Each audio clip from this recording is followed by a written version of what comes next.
आफादा आसामनि आरो वेस्ट बेंगल जथायै जेसेबां जोंनि दुलाराय बर' फरायसा आफादनि मावथिफोर दङ, जिल्ला आफाद दङ, बिथांमोननि मोनफ्रोमबो जिल्ला आफादाव महकुमानि बेन्दोङाव मोनफ्रोमबो महकुमायाव दिनै लामा हान्जा सुरनाय हाबाफारिखौ लादों आरो बेबायदिनो तामुलपुर जिल्ला दुलाराय बर' फरायसा आफादाबो बे तामुलपुर टाउननि गेजेराव बे हाबाफारिखौ लादों आरो बे हाबाफारिखौ लानायनि गुदि ओंथियानो जाबाय बा जोंनि गोनांथियानो जाबाय जे दिनै बर' माहारिया गावनि माहारिबादखौ लानानै थांना थानो जेब्लायबो जुजिबोदों आरो दुलाराय बर' फरायसा आफादा बेवहाय खामानि मावदों आरो गासिबो मावथिया जोंनि माहारिबादखौ फोथांनानै लाखिनो आरो माहारिबादखौ जेब्लायबो जोंनि लाइमोन आरो जोंनि इयुन सिगांनि दैदेनगिरिफ्रा गोबां मावलांबाय, सिगांनि दैदेनगिरिफ्रा माहारिबादखौ लानानै सिबिलांबाय आरो बिनिनो बड'फा उपेन्द्रनाथ ब्रह्मआ जोंनो जे मोनसे दिहा होलांबाय, जे मोनसे लामा होलांबाय, थां आरो थांनानै थानो हो आरो बुहुमनि बर'फोर खौसे जा, बे मोन्थोरखौ लानानै दिनै दुलाराय बर' फरायसा आफादा बे लामा हान्जा सुरनाय हाबाफारिखौ लादों आरो बेवहाय जोंनि गासैबो पार्क दैदेनगिरि आरो लोगोसे दानि दैदेनगिरि जथायै लोगोसे लाइमोनफोरा बेहाय बाहागो लादों आरो बेजों जों जेब्लायबो इयुनावबो जाहाथे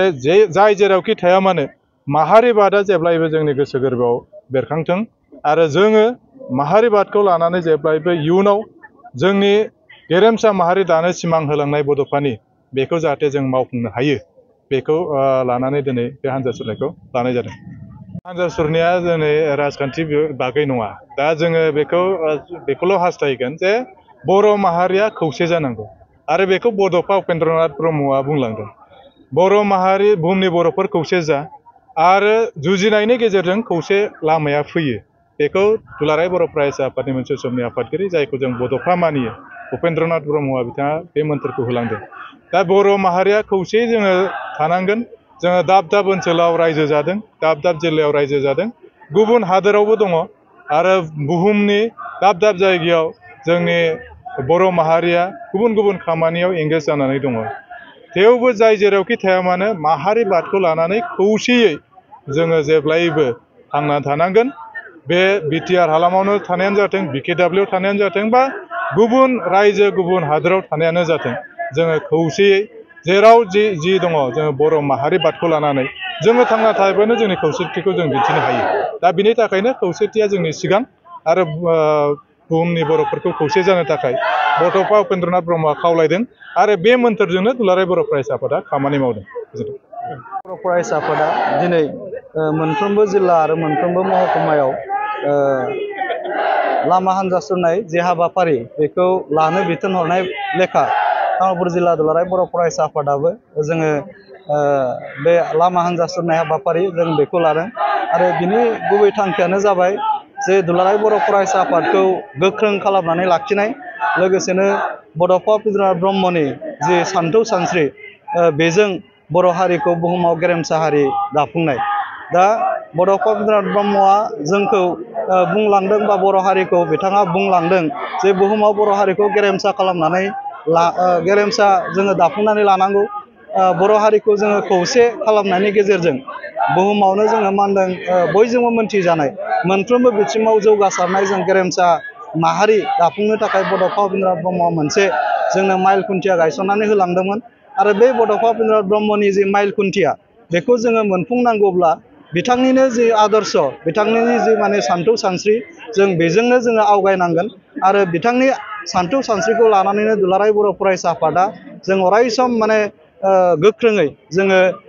गुन गोनां माने समाज दाफुंनायनि आरो बर' हारिखौ गेरेमसा हारि दाफुंनायनि थाखाय दुलाराय बर' फरायसा आफादा खामानि मावनांगोन आरो बेखौनो जोङो दिनै माने गोख्रोङै जोंनि लाइमोनफोरखौ, जोंनि दैदेनगिरि, जोंनि माने मावथि एबसुनि मावथिफोरखौ जोङो अरायसम गोख्रों खालामनायनि थांखिजों दिनैनि नैबे माने लामा हान्जा सुरनाय हाबाफारि जों बेखौ लादों आरो दिनैनि बे तामुलपुर जिल्ला एबसुनि लामा हान्जा सुरनायाव जोङो 1000सोनि जोंहा माने बाहागो लागिरि बिथांमोन दङ आरो बेयाव जाय माने जोंनि बाहागो लागिरिफोर जोंखौ दुलाराय बर' फरायसा आफादखौ दिनै